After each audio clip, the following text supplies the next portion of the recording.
The vast majority of YouTube's moderation decisions are based on the content of the videos. The exception to this rule is foreign terrorists. In these cases, YouTube refers to a list of individuals and organizations supplied by the government and will block them from creating channels regardless of whether those channels violate YouTube's community standards. Oh my god, they're really comparing us to foreign terrorists that kill people and commit acts of terrorism. Just let that sink in for a moment.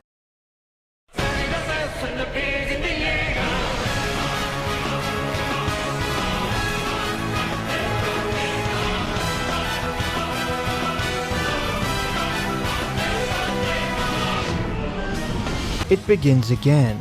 Or rather, it never truly ended. I've done multiple videos in the past about how various mainstream media outlets dishonestly attack YouTube for financial and ideological reasons, and these attacks come in waves. Yesterday was their next volley. A pre-doctoral college student named Rebecca Lewis came out with a report where she almost labels everyone in the YouTube political commentary community who's not an SJW as alt-righters or gateways to alt-right and white nationalist beliefs and extremism via this ridiculous line chart. What do I find out, man? What do I find out? Let's see who's helping promote white nationalism. We've got Joe Rogan, David Rubin, Ben Shapiro, Steven Crowder, James Damore, Roaming Millennial, Bunty King, Mundane Matt, V, Kraut Anti, Jeff Holiday, Tim Pool, Destiny, Some Black Guy, Blair White, Jordan Peterson, That Guy T, Chris Reagan, and of course, in the middle of it all, the kingpin of white nationalism, Sargon. Yes, because even when you debate and vehemently disagree with the alt-right, you still get thrown into the same pot as them because you dared even debate against them in the first place. But this is just some random report, right? Like, no one even cares about it. Well, by just some crazy coincidence, both The Guardian and Mother Jones had articles all ready to go that were released at the same time, both promoting this nonsense report. Remember during Gamergate when people were criticizing media outlets for working together behind the scenes to manipulate public opinion? That's just a crazy conspiracy.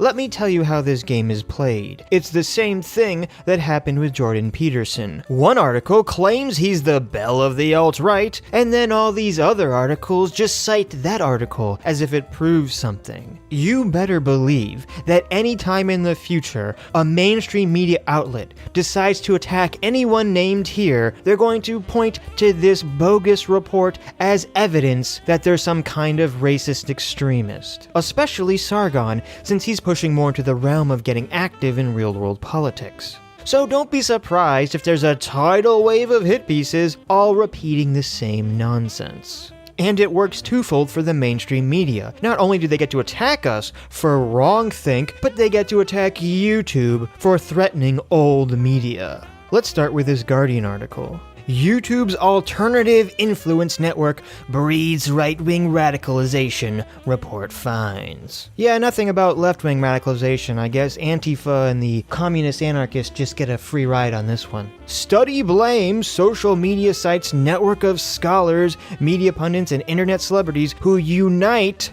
to promote far-right policies.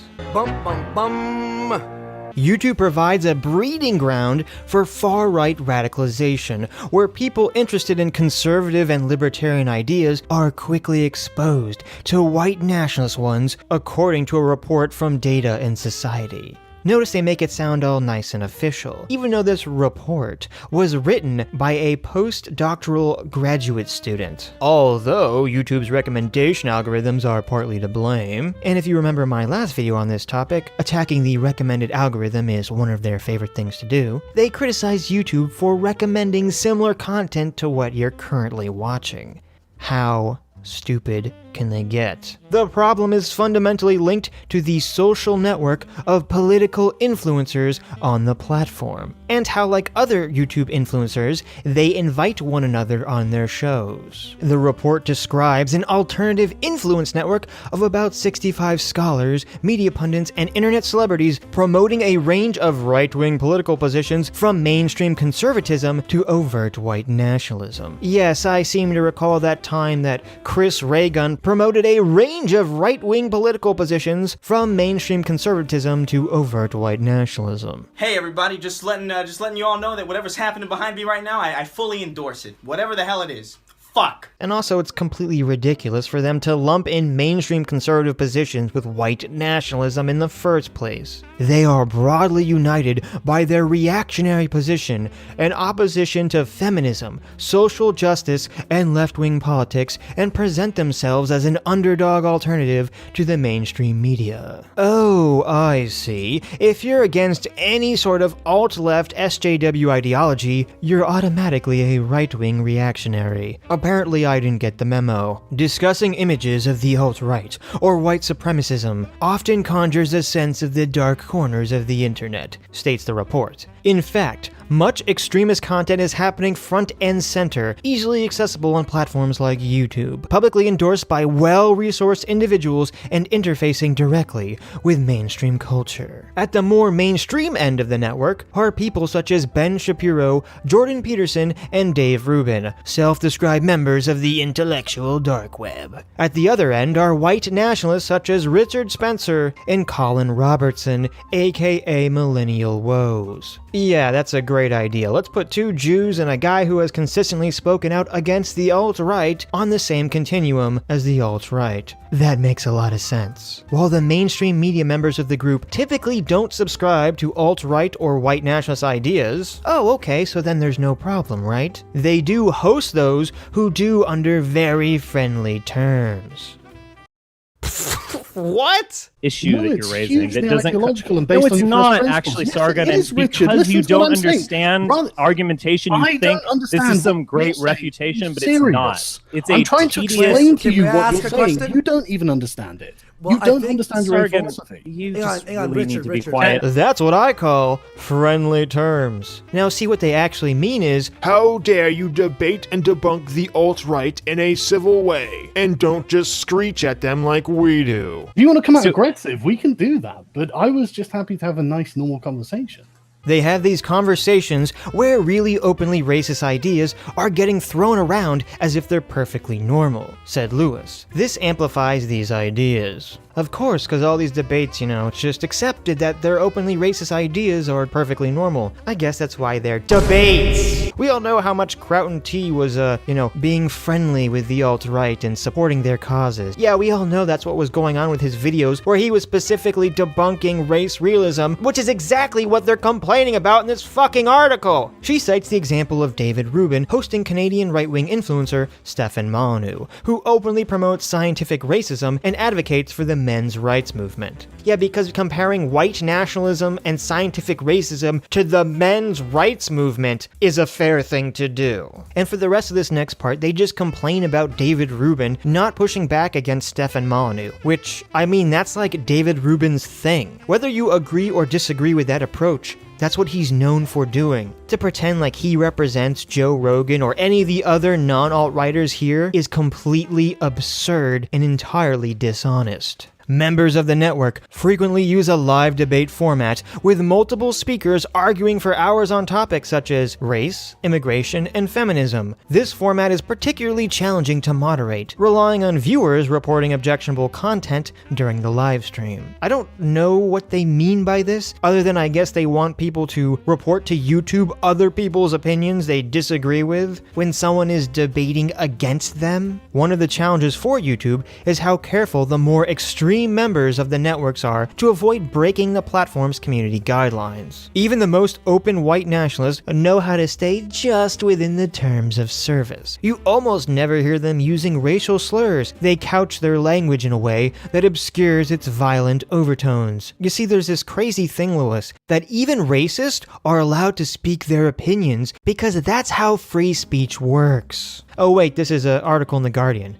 They don't understand how free speech works. They also employ persuasive influencer marketing techniques to increase their audiences and establish an alternative to mainstream news through memes, cross-promotion, and search engine optimization. Oh my god, the dreaded persuasive memes. We're using memes to control your mind and make you racist. And seriously, they're complaining about search engine optimization. The mainstream media literally pays and guilts YouTube into putting all their stuff at the top of all the searches. So you can just go fuck yourself. Search queries for terms like social justice, liberal, and intersectionality will yield results from members on the network because they frequently use these terms in the titles of their videos. Yes, maybe that's because they're specifically making videos criticizing these specific topics. The fact that they're complaining about this really just shows that their goal is to unabashedly erase us all from the internet. YouTube monetizes influence for everyone, regardless of how harmful their belief systems are. The platform and its parent company have allowed racist, misogynist, and harassing content to remain online, and in many cases to generate ad revenue as long as it does not explicitly include slurs, the report notes. Yeah, you see, because it's your opinion that the views are harmful. It's my opinion, Miss Lewis, that your views are incredibly harmful and destructive, and you're advocating for an authoritarian crackdown on free speech. Does that mean you should be censored? Lewis argues that YouTube and other platforms' content moderation policies need to factor in the influence of an account rather than just the content. So basically, if you've managed to gain success on YouTube by speaking out against alt-left SJW ideology, you should be punished for your influence. The vast majority of YouTube's moderation decisions are based on the content of the videos. What a crazy idea! The exception to this rule is foreign terrorists. In these cases, YouTube refers to a list of individuals and organizations supplied by the government and will block them from creating channels regardless of whether those channels violate YouTube's community standards. Oh my god, they're really comparing us to foreign terrorists that kill people and commit acts of terrorism. Just let that sink in for a moment. YouTube is choosing to continue to endorse the content of these people who are delivering really harmful messages, she said. It would be an opportune time to make their standards stricter for people that have that level of influence. Yes, just like P plus P equals R, we can see more examples of this research based on activism. I wonder what Lewis's motivations for this report were. Oh, hey look, it was all to get us deplatformed from YouTube. It sure would be hypocritical if she deleted all her old tweets out of fear that someone could find something she tweeted about and get her deplatformed. Oh, hey, look at that! Now let's see what Mother Jones had to say about all this. Political extremists are using YouTube to monetize their toxic ideas. A new report says this site has become a breeding ground for conspiracy theorists and white supremacy. In this first couple paragraphs, they complain that if you search for Federal Reserve on YouTube, one of the first videos to surface is titled Century of Enslavement, and it's this evil conspiracy theory video about the Federal Reserve. So let's see what happens if I go into the incognito mode and search for Federal Reserve on YouTube. Let's see, it's the 1, 2, 3, 4, 5, 6, 7, 8, 9, 10, 11, 12, 13, 14, 15, 16th video from the top. Even though it has more views than everything above it, it's still number 16. So I guess we just have different definitions of what the words "one of the first videos" means. The incendiary Federal Reserve video, flagged by MSNBC host Chris Hayes earlier this month, that's great, is just one of the many examples of how political extremists have mastered YouTube's algorithms and monetization structure to spread toxic ideas ranging from conspiracy theories to white supremacy. The video, "Why Social Justice is Cancer," for instance, appears after searching for social justice. Oh, good heavens! A video about social justice shows up in a search about social justice? This is an outrage! And I wonder who made this horrible extremist video they're talking about. Why, it's Roaming Millennial, the well-known white nationalist who is trying to radicalize her viewers. And of course, there's no source or explanation of what the hell radicalization of viewers even means. This site has also become home for live-streamed, difficult-to-moderate debates on topics such as scientific racism, where the two sides always reach agreement with no alternative position discussed. What? You liar! None of these alt-right debates featuring non-alt-righters ever reach disagreement about scientific racism. That's what they're debating about, you absolute lying moron. Over 10,000 active viewers watched a January debate between white nationalist Richard Spencer and a conspiracy theorist who goes by the name Sargon of Akkad. Oh my god. The discussion topic was whether science proves whites are more intelligent because of genetic superiority. No, it wasn't, you fucking liar. This is absolutely crazy. The discussion topic was Sargon saying that white nationalism is stupid, ridiculous, doesn't work, and promotes authoritarian fascism, and is completely anti-democratic. There was little disagreement. Both sides agreed on the superiority of the white race. Why don't we just go over and check and see what Sargon and Spencer's literal first interaction in the debate was? This is so autistic. I mean, look, do you pay taxes? I'm just curious. Do you obey traffic laws? It's the white race, so it's Do actually. you, I ask a very simple question. Do you pay taxes? Do you obey traffic laws? Yeah, believe it or not, I do. But wait, do you believe in group rights? I mean, this is your. Do you? How is that group right? Because you're forced to do that by the state. Did you sign a contract in order What to group be is a being citizen given of the special UK? rights? The United Kingdom, obviously. Right, Why is okay, that funny? Okay, so we want to talk about the nation state. Is that what you want to talk about, or do you want to talk about racial identitarianism? Is the nation state a group or not? Is racial identitarianism something I have no choice over? Why don't you answer the question I asked Why don't you you? answer my question? Well, I ask you a question, you haven't answered it. Okay, Obviously, the United let's get Kingdom into both we sides. with Kangs, white that has people edition, power if you want. over you.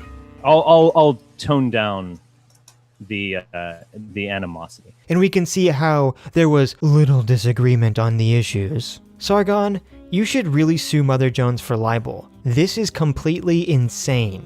In a report released today by Tech Industry Data and Society titled Alternative Influence, Broadcasting the Reactionary Right on YouTube, media manipulation researcher Becca Lewis examines how political extremists have created a deeply connected alternative influence network on YouTube. They have used collaborations, like staged debates, to tie together users who promote a range of political positions, some of which are extremist. What staged debates? What the hell are they talking about? Who did that? Who? Citation needed! Lewis, who is a doctoral candidate in communications at Stanford University. Oh, that's just great, isn't it? The person that wrote this report is not even an activist academic. It's an activist academic in training. Spent a year analyzing more than 80 YouTube channels that connected users with positions ranging from mainstream liberalism to white supremacy.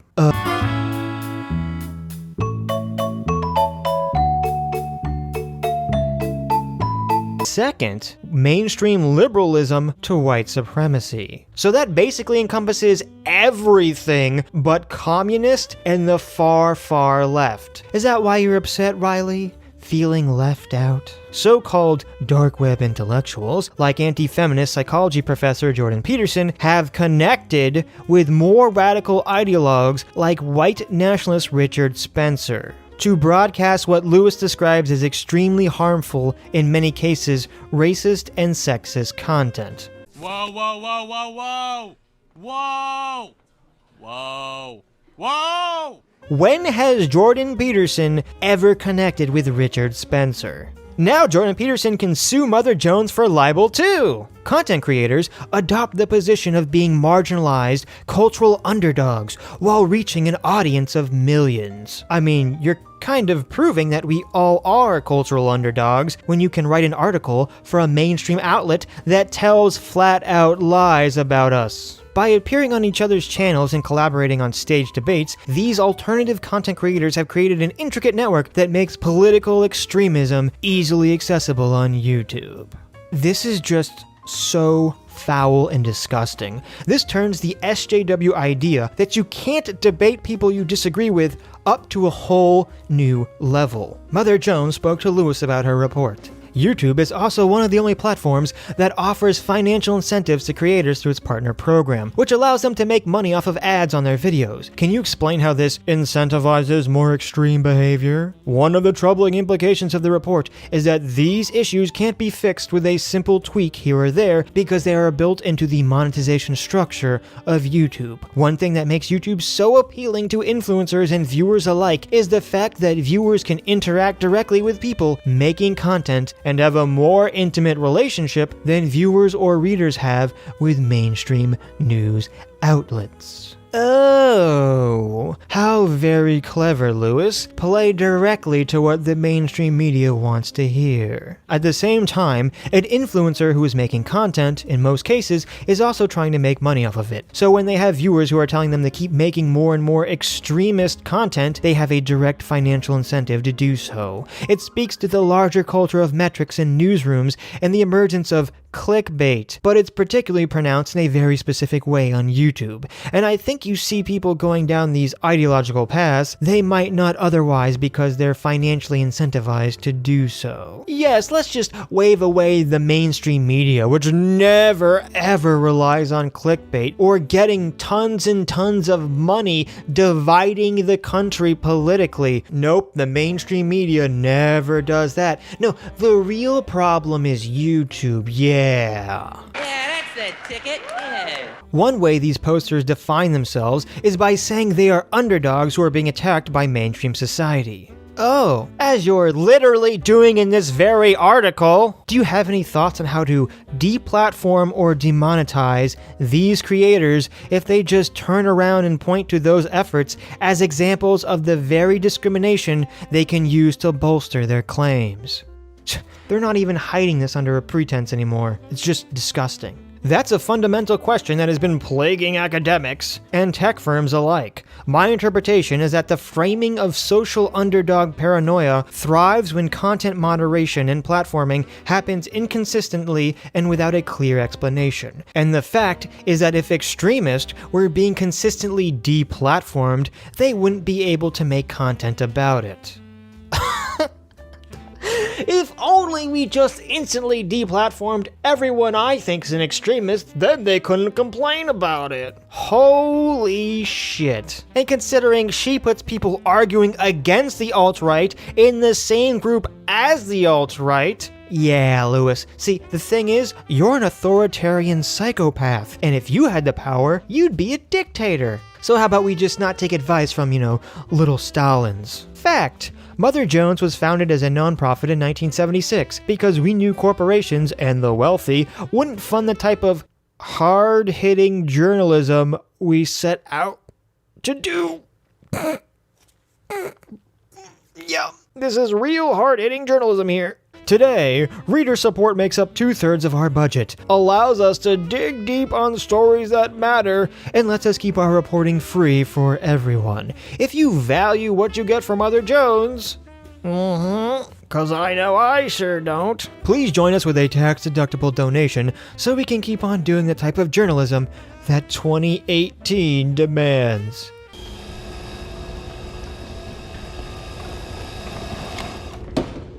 How about no? I was going to make a short video about how a few weeks ago the New York Times was making the same BS complaint about how the recommended videos are just tricking poor unsuspecting viewers into this rabbit hole of extremist content, and that causes them to become horrible radicals. And I was going to say, don't be surprised if you see another wave of coordinated attacks against YouTube from the media. And well, here we are. and I want you to keep a close eye on actual alt-right YouTubers, because I can almost guarantee they will love this report and these articles, because they want as much division sown between us and the media and all the other unsuspecting people out there, because they think that will turn more and more people like me to join the alt-right ranks. Yes, this report is literally doing the exact thing the alt-right wants. Remember that exact thing that Richard Spencer said in my Jordan Peterson video? From a strategic point of view, we should thank our lucky stars for the fact that insane and polarizing SJWs exist and spend their time tearing into these radical centrists, skeptics, enlightened individualists, or whatever they call themselves, instead of the people who create new alt-right recruits every single day. Balkanization helps our cause and undermines the soft, squishy, let's all just get along center. So let's all applaud Lewis and The Guardian and Mother Jones for literally doing exactly what the alt-right and Richard Spencer wants. Originally, I was going to tell you to anticipate a wave of articles all jumping on this bandwagon. However, while I was making this video, they came out. The Daily Beast, Salon, The Verge, Variety, and Wired all jumped on the attacking YouTube train. Now I want to end this talking directly to YouTube. Look, YouTube. Us YouTubers all want to be on your side here. We want to work with you. To the people that are running YouTube, you have to understand the mainstream media hates you, and they will always hate you. You could purge all the problematic, wrong-thinking lot of us, and the media would still hate you. Because it's not about what content you have on your platform. That's just an excuse. The real reason they hate you, and will always hate you, was actually stated in the Mother Jones article. With nearly 2 billion unique users a month, YouTube is used by 94% of 18 to 24-year-olds regularly, and 1 in 5 members of this group go to YouTube first to get their news, according to the Pew Research Center. And there you have it. Your continued existence is a threat to old media. They have long decided that YouTube is their enemy, and they will continue to do everything they can to hurt you. It's time for you to stop bending over backwards for these people that want to destroy you and start siding with us, the people who want to work with you and actually want YouTube to succeed.